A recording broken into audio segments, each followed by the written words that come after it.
So I have been feeling weird and down and anxious and kind of out of whack. And this is the meat of what I was going to talk about today. Um, so I have been going bald. I'm 35. I've been going bald since I was like 19. Basically, and for anyone watching the video, I mean, you can see my hairline, like that pizza pie shaped hairline, and then the hair on top is super thin. And now I don't know if you can see this, but the crown's like going super thin on top. And basically, I shaved my head for a play I was in when I was 19, and then it started to grow back after a year. And when it was growing back, I noticed that it just looked odd to me. And I told my family, like, and friends, I think I'm going bald, and they're like, "No, you're insane." But then I went to a dermatologist, and she was like, "No, you're 100% going bald." And so, I know my body better than anybody else, and so she got me on Finasteride. This is like 2005, 2006. And for those who don't know, basically what causes male pattern baldness is this form of testosterone called dihydrotestosterone. I don't know the science word, if it's like a free radical or I don't fucking know, but it's basically converted from testosterone. It's why they call it male pattern baldness. In fact, eunuchs back in the day, guards, if they had like guarding places where they would literally castrate them, would never go bald. And it was because they weren't producing testosterone. So what ended up happening is they developed this drug for dudes who were getting prostate cancer, had enlarged prostates, that lowered their DHT levels. And an unintended consequence of that is that these guys stopped going bald. And so they're like, holy shit, maybe this is a cure for baldness. And sure enough, they ran some trials, and that ended up being the case. However, most dudes with prostate cancer, I'm just like hazarding a guess here, are like, in like the 65, 70-year age range. And I don't know that they were thinking like, yeah, we're going to give this hormone blocking drug to 20-year-olds at the time when I started taking it.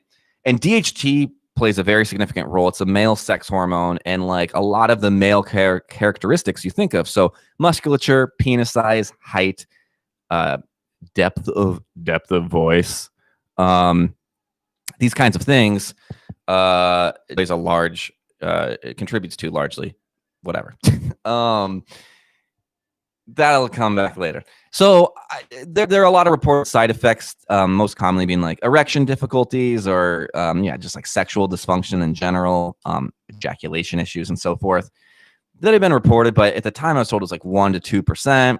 And so, okay. And I had like a 20s, I was on this drug and had a better than normal sex life, like better than deserving. So again, wasn't really an issue for me. I did go from like being able to fucking come across the room and, whatever, fucking turn a light switch off, like, to just like dripping like a runny nose overnight. And that's largely thought to have perhaps been caused by the DHT blockers. But, I guess, like, I mean, honestly, it was a very cool party trick to have, but that's the price you pay for having some hair. I was still going bald, but it was slowing down that process, probably like most certainly. It's obviously hard to tell because I wasn't ever really off it. But then by the time I got to like be 29, 30, the balding was very aggressive again, and I had discovered that there's a drug called Dutasteride. And so whereas Finasteride blocks 1 out of 3 of these, I think it's called a 5-alpha reductase receptor, Dutasteride blocks 3 out of 3 of those. So roughly speaking, you go from blocking 1/3 of your DHT to close to 99% of it. Also, I have no idea what I'm talking about. Definitely not a doctor, but I am someone with the internet. And yeah, that fattened up my hair, basically like stopped the maturization process. So when you go bald, it's not like your hair just falls out and doesn't come back. You basically have these like thick strands of hair. And then the next time it grows back, because all hair is in like a growth or resting phase, depending on where it's at in the cycle, it'll grow back thinner and then thinner and then thinner until basically the follicle closes up and dies. But with the Dutasteride, I mean, it really thickened my hair back up. Now, at the same time, I was living in Chicago. Life was going like pretty well. But I noticed like a few months afterwards, and I didn't chalk it up to the Dutasteride, but friends kind of dropped off. And then like my better than normal sex life went to being worse than normal, worse than deserved. And I don't mean like because of bedroom interactions or erection stuff. It was like literally like women just weren't interested in me. And I was like, fuck, man. Fast forward, now I'm in New York. It's been like 2 years since I've been on Dutasteride, and I really notice my erections are weak. Like I'm using a fucking cock ring to jack off. Just super weak erections. I'm not getting erections in the morning, and because of my previous work with like sex podcasts and sex educators, I knew that the telltale sign of erectile dysfunction was a lack of morning erections, because people talk about, oh, you're just nervous, it's psychosomatic. It's like, doctors know you're not having performance anxiety when you're coming out of sleep in the morning, right? That's clearly not what the issue is.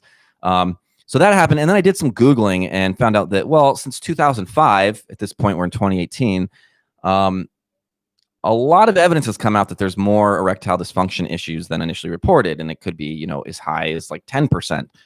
Still, it's a relatively small number, but I also think that just because you get on a drug for a little bit and you don't have issues doesn't mean that if you're on that drug for 12 years from the time you're 20 to 32 that you can't develop issues over prolonged use. And I don't think they had any clinical trials that went longer than a few years. Okay, well, then another interesting study comes up that had been done recently. And basically they gave DHT blockers to male mice, and they found that female mice stopped showing interest in the male mice who had their DHT blocked.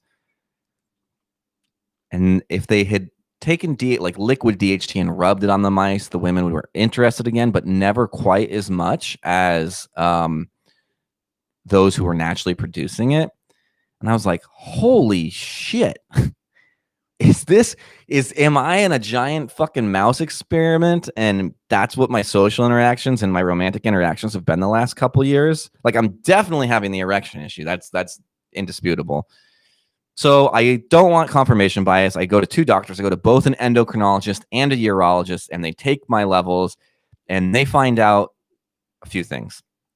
I have high estradiol, which is a female hormone, right?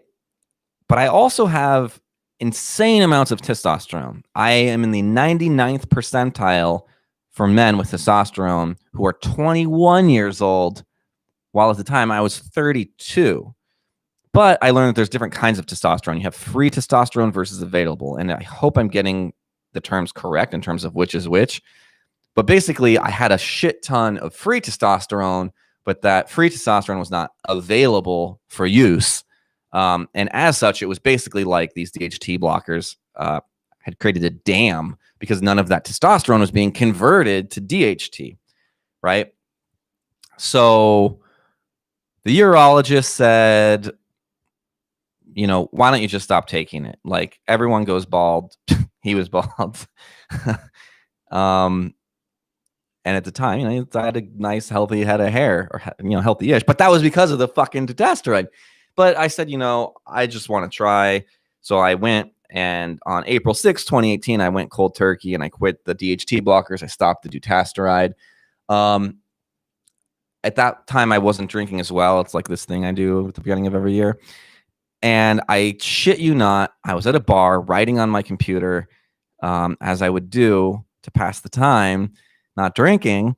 And a woman walks by and like introduces herself out of nowhere. And that happened like almost every weekend I would go out for the duration of like the next 4 months or so. And I don't know if I was just like oozing DHT out of my pores because it was all being converted now, all the built up testosterone I had, but it was absolutely noticeable, the difference in that regard. And my erections returned. So I'm thinking, okay, what else was fucked up by me being on all these DHT blockers? And I couldn't help but think back to that time in Chicago. I couldn't help but think back to like, I can be a very argumentative person.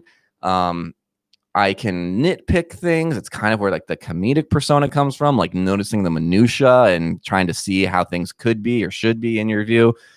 but I mean, 100% had like led to arguments and verbal altercations and things. And like I've talked about having a tiny penis and I have no fucking biceps. I mean, I don't know if you can see this on the video, but I can't do pull-ups. Like, I'm not as tall as my dad. My voice isn't as deep as my dad. All that people have always thought I was gay, like since post college, which is like when I started the DHT blockers. I'm like, am I a woman? If I've been undergoing hormone therapy all these years, am I unwittingly transitioning right now?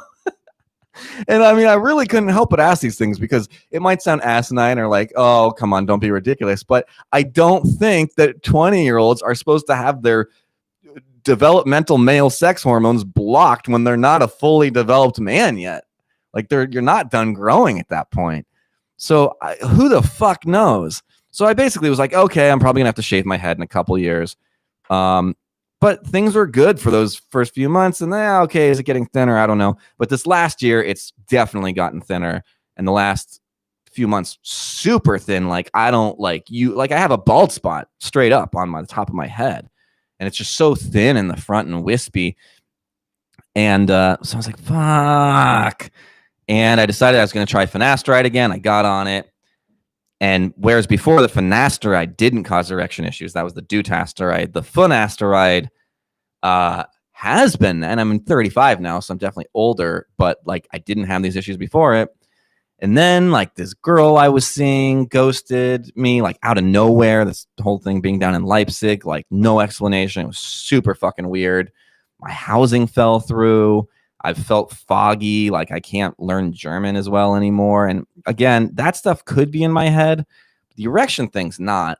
I'm like, shit, is this what's causing the podcast? And I really don't want to go bald. And I happen to be in Turkey, which happens to be a cosmetic surgery haven. It is one of the hair transplant capitals of the world. You would see all these dudes in Istanbul. And if you've seen what a hair transplant looks like, you know what to look for. When it's recovering, they all had the dots on the back of their head where they took the follicles out of, and then like the fucking plugs on the front of their head and the headband on. And you would see like brothers and friends getting them together. I was walking by a window and I saw a dude with like a nose that was busted. I thought he got in a fight. And then I walked back the other direction, and sitting on the other side of the tail from was his girlfriend who also had a bandage on her nose. And I'm like, oh my God, they got a couple's nose job. That's so cute. You know, hope they work out, because otherwise you're going to have a constant reminder in the mirror of your ex. But yeah, so it's definitely my mind. Like, should I get that here? Could I get that here? But the problem isn't no yet. The hairs on the back of the head are not susceptible to DHT. That's why guys have that horseshoe shape, but then they have the strip on the back where it doesn't fall out. So you take that hair from the back, put it on, have to be on a DHT blocker of some sort to keep the hair on top of your head, or at least slow. It's something that I've been really struggling with. It is a goal with these things a lot. So, shit, I think my YouTube thing just cut out. I don't know if I'm dealing with that. So hopefully that was at the very least like informative for some people.